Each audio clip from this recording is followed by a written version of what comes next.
So by now, you guys have probably heard all the news surrounding TNA right now. There's a lot of crazy rumors and all out there, but what we do know right now is that TNA is in trouble. As much as that probably pleases a lot of people out there, and at one point it would have probably pleased me the same, I'm not here today to revel in their demise. Instead, I want to talk about 5 of my favorite matches in TNA history. Starting in at number 5 is Bobby Roode versus James Storm at Bound for Glory 2012. This match actually falls under the radar a lot because of the rut that TNA had been in for years prior, and because of the whole ridiculous, well, Bobby Roode sucks and he's not the guy and he never will be, brother, said by Hulk Hogan before, of course, Kurt Angle would go over Bobby Roode at Bound for Glory 2011 to the surprise of almost everybody watching. The championship would then yo-yo to James Storm, and then finally yo-yo to Bobby Roode, who would end up with it. Of course, after Bobby Roode ends up with the championship, Roode would go on to become not only the longest reigning TNA heavyweight champion of all time,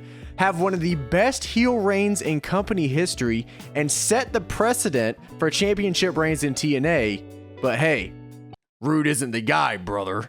The long-standing feud culminated with Bobby Roode and James Storm having King Mo as a special enforcer without the title in the picture anymore, as TNA had believed that the feud had superseded the championship, which I guess they weren't exactly wrong, but Bobby Roode did turn on James Storm for the championship, so of course the outcome there can be argued. But these two guys beat the living out of each other.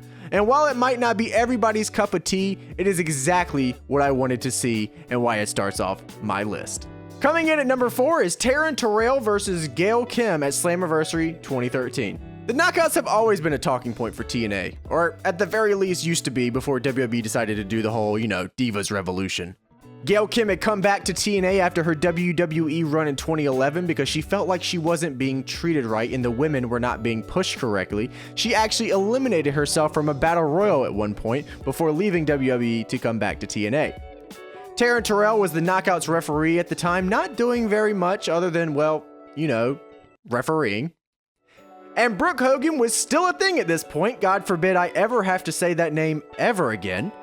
And the match ended up happening because Kim had issues with Taryn, and this led to Taryn attacking Kim and costing her a title match with Velvet Sky, who was the champion at the time. Taryn was then released from her duties as referee and signed as a wrestler since she wanted to fight so badly, and the match was then made into a last knockout standing match, and to everyone's surprise, the match actually turned out fantastic. The one spot that everyone probably remembers is the cutter off the ramp that Taryn Terrell hit on Gail Kim, which was just absolutely beautiful and a big moment for both women. Taryn is now retired from wrestling, and Gail Kim is now being inducted into the TNA Hall of Fame, so congratulations to Gail Kim. Number 3 is Bobby Roode versus Austin Aries at Destination X 2012. Bobby Roode was deep into his world championship run at this point. He was the ultimate heel champion, and everyone was just waiting for him to finally get beat as he had cheated his way to the longest TNA championship run of all time. The thing is, while Roode was having the longest reign as champion in the heavyweight division, Austin Aries was over in the X division having the longest reign ever with that championship. So of course they're going to face off eventually, it was inevitable, and Aries wanted to face Bobby Roode. So he went to Hulk Hogan, who was the general manager at the time, and Hulk Hogan gave him the match that he wanted. But he had to relinquish the X Division Championship, which opened up a new Option C decision every single year that everyone's going to have some sort of opinion on. Regardless of that, Austin Aries and Bobby Roode would go on to Destination X and have a phenomenal main event. Aries had not had a single bad match since returning to TNA and winning the X Division Championship. Seriously, his run might be one of the best runs ever. Every match he was in was must watch. Every promo he did was must watch. Austin Aries was must watch. Now, I can only speak for myself, but I was convinced at this point that Bobby Roode would never lose the championship. It had been forever with him with the championship, and it had gotten to the point that I was just assuming that he is just going to cheat his way to forever with this thing. So when Aries finally put him down, I popped harder than I had ever popped before. There are very few moments in wrestling that surprised me, but this hands down was one of them. Number 2, of course, is AJ Styles versus Samoa Joe versus Christopher Daniels at Unbreakable 2005. Arguably one of the best matches in the history of wrestling, and definitely one of the most talked about matches in the history of TNA. There's not much more I can say about this match that hasn't been said. If this is a match that you haven't experienced yet, I very much urge you to seek it out on YouTube and watch it. 3 guys in their absolute primes with a chip on their shoulder, main eventing a company who, in hindsight, was having one of their best years of all time. The entire Unbreakable 2005 show was an absolute blast, and if you can find a copy of it anywhere, please take the time out of your day and watch it because I promise you'll love it. At the time, Christopher Daniels was the X Division champion, and TNA had held a Super X Cup to determine a new #1 contender for the championship, and of course, Samoa Joe and AJ Styles had made it to the finals. Joe ended up beating Styles after Christopher Daniels interfered in the match, which of course allowed Joe a shot at the championship. Now, how does Styles get into the match? Well, Styles gets into the match later on from NWA Commissioner at the time, Larry Zbyszko. The rest is history, of course, as these 3 men went on to have the only 5-star rated match from Dave Meltzer in TNA history, and well, they made history on that night. And coming in at my #1 slot is AJ Styles versus Abyss at Lockdown 2005. I think a lot of people thought I was going to have the triple threat as my #1 pick, as it's a match that I've praised over and over again on my channel. But after a while of just sitting here at my table and thinking about it, I decided on this one.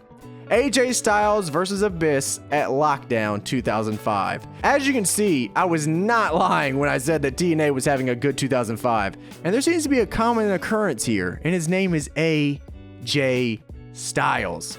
Now, don't let me forget Abyss, though, who at the time was a great hand himself, and at one point, WWE had talks about bringing in Abyss to face Undertaker at WrestleMania, if that gives you any idea of how good Abyss was at the time. Now, the story to get to this match is a little difficult to follow if you weren't watching at the time, but that's okay because the actual match isn't hard to follow at all. Abyss defeats Jeff Hardy to earn a title shot in the future, and he hands his contract to Tracy, who is trying to become Dusty Rhodes' personal assistant.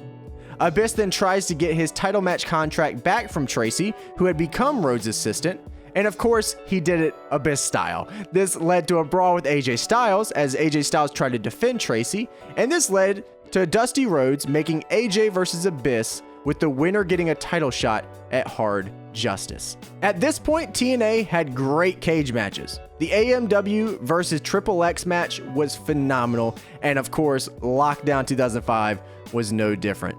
AJ Styles performed a tope before the match even started on Abyss, which of course led to a brawl on the outside. Abyss then slams the door into AJ in one of the sickest bumps I had ever seen. Thumbtacks come into play, as most Abyss matches at the time did, and the match got completely out of hand in the best way possible. It's almost weird now watching back, seeing how hyped the TNA crowd was during this match, because we just don't see that anymore.